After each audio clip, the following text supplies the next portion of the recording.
அளவற்ற அல்லாஹ் அன்புடையமாய் அல்லாஹ்வின் திருப்பெயரை கொண்டும் எனது உயிருக்கு மேலான நபிகளாக அவர்களுடைய அவர்களை போற்றியவனாக அவர்கள் மீது சலாத் ஓதியவனாக ஒரு சில கருத்துக்களை நான் இங்கே பதிவு செய்கிறேன். இங்கே மிக அழகான முறையில் மிக்க உயர்ந்த கருத்துக்களை உலமாக்கள் மக்கள் பரிமாறிக்கிறார்கள். பொதுவாக வீடியோ பார்க்க வேண்டாம் பேச வேண்டாம் என்று சொல்கிறார்கள். அதுதான் சட்டம். திருமணமாகி அந்த கையெழுத்து போடும் வரைக்கும் அவர்கள் கலவரவில்லை, மாற்றவில்லை. ஆனால் எல்லா ஜமாத்துகளும் பேசிக் கொள்ளுங்கள் என்று எங்கள் முதல் சொல்லுகிறார். ராஜகிரி முதல் கொண்டு அதில் நான் தவறு என்று நான் தெரிந்து கொள்கிறேன். பொதுவாக பேசுங்கள், இந்த பேசுவதிலாவது ஒரு நிறுத்தம் ஆகி வேண்டும் என்று பேருக்கு பிடிக்காமல் போய் இதிலேயே சண்டை வந்துவிடும். இது சரியா இல்லையா என்று எனக்கு தெரியவில்லை. அடுத்தது வலிமா விருந்து அளிக்கும் பொழுது அந்த வலிமாவிலிருந்து திருமணமான பிறகு கணவன் மனைவி அந்த திருமண மகளை பார்க்க வேண்டும் என்று சொல்கிறார்கள். அது முறையா?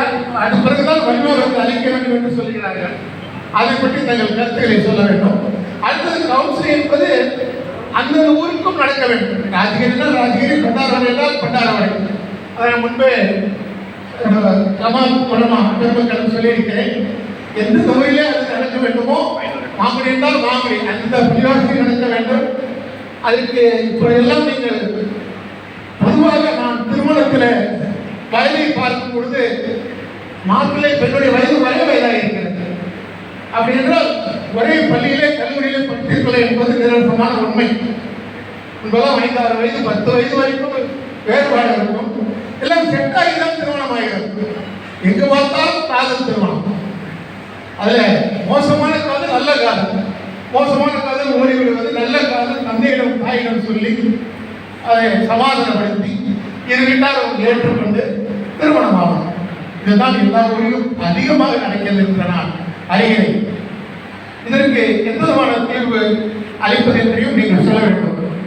ஒரு மணமகன் குடிக்கிறான், ஜமாத்துக்கு மனைவி வருகிறார், மணமகன் 700 ரூபாய் சாமர்த்தியம் செய்கிறான், 400 குடிக்கிறான் என்கிறான். ஜமாத் எப்படி ஆகின்றது என்றால் அவன் குடிக்காது என்று சொன்னதை விட்டு இப்போ 100 மிகவும் பண்ணிப்பானாங்க. ஒரு 100 குடித்து கொண்டாடிகளை 500 அளவுக்கு காலம் மோசமாயிருக்கிறது.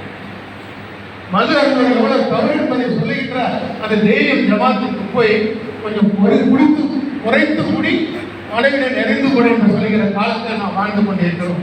அல்லாஹ் நம்மளை மன்னிப்பானாக. ஆமீன். அடுத்தது எனக்கு ஒரு சின்ன கேள்வி. ரொம்ப நாளா ஒரு ஆணுக்கு சொர்க்கம் என்றால் சொர்க்கம் கூலி கிடைக்கிறது. ஆண் மனைவி நரகத்துக்கு போனால் கூலில் தான் நம்மளுக்கு அந்த துணை. இதே கணவன் நரகத்தில் இருந்து மனைவி சொர்க்கத்தில் இருந்தால் அவர்களுக்கு கூலி என்று போய் இருப்பார்களா என்ற ஒரு கேள்வி எழுகிறது. அதிகமான கேட்கக்கூடாது. இதுக்கு ரொம்ப பேர் கேட்கிறாங்க. ஆண்களுக்கு மட்டும் பெண்களை கொண்டு உங்களை அழகுபடுத்துகிறோம், கண்ணை பெண்கள் என்ன சொல்கிறார்களே. கணவன் ரொம்ப பேர் ஆட்சியர்கள் எல்லா ஊர்லேயும் கோபமாக தான் இருக்கிறாங்க. அவங்க நினைக்கிறாங்க நம்மளுக்கு சாய்ஸ் இல்லையா, அது எப்படி எனக்கு தெரியணும்.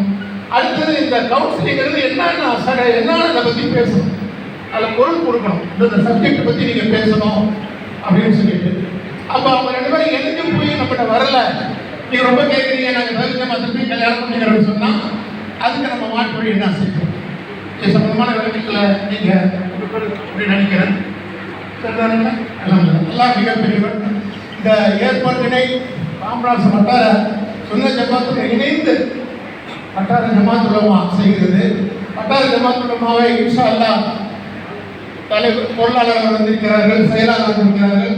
அடுத்த கூட்டத்திலே ராமராஜ் வட்டார சொன்ன ஜமாத்தில் இந்த பொருள் பேசப்பட்டு விரிவாக அங்கீகாரம் கிடைக்க நாங்கள் எங்களாலான அனைத்து முயற்சிகளையும் சமுதாய ரீதியாக செய்வோம் என்று உறுதியளித்து இந்த அரிய வைர வாய்ப்பை தந்த உங்களுக்கு நன்றி கூறி விடைபெறுவதற்கு முன்பு சுயநலமான ஒரு செய்தியை நான் கூறி விடைபெற விரும்புகிறேன். இப்பொழுது நமதெல்லாம் ஆண்கள் பெண்கள் எல்லாரும் வேலை பார்க்க வேண்டிய காலம் இருந்தது. முன்பு போல யாரும் வேலத்தூரிலும் அத்வாரமங்கலத்திலும் நிலங்களை வாங்கி சேர்த்து வைக்கவில்லை, கட்டடங்களை வாங்கி பெற்றோர்கள் சேர்த்து வைக்கக்கூடிய காலம் இல்லை.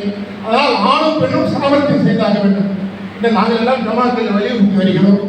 பொதுவாக அரசு துறையில் 3% யாருமே எட்டவில்லை. ஒரு விஓக்கு 40,000, ஒரு பிஎஸ்சி எம்எஸ்சிஆர் படித்த ஒரு பெண் சர்வே ஆனால் 1 லட்சம் 4 லட்சம் அடுத்ததாக கிடைக்கிறது லஞ்சம் என்ற வகையில். அதனால நாங்கள் ராஜகிரி பெரிய பள்ளிவாசல்ல எங்கள் உலகத்தை பெருமைப்படுத்திய ராஜகிரி பள்ளிவாசல்ல 45 ஆண்டுகள் இமாமாக இருந்த முகமது சயீத் அவருடைய பெயரினால சயீதியா அகாடமி என்று ஆரம்பித்து வருகின்ற 27ஆம் தேதி முதல் Tamil Nadu public service commission TNPSC group 4க்கு பயிற்சி எல்லா ஜமாத்தும் இணைந்து அதற்கு ஆதரவளித்து அங்குள்ள மாணவ மாணவர்களை அன்புபடி கேட்டுக்கொள்கிறேன். மிக்க நன்றி. விடைபெறுகிறேன். நன்றி. வசலாம்.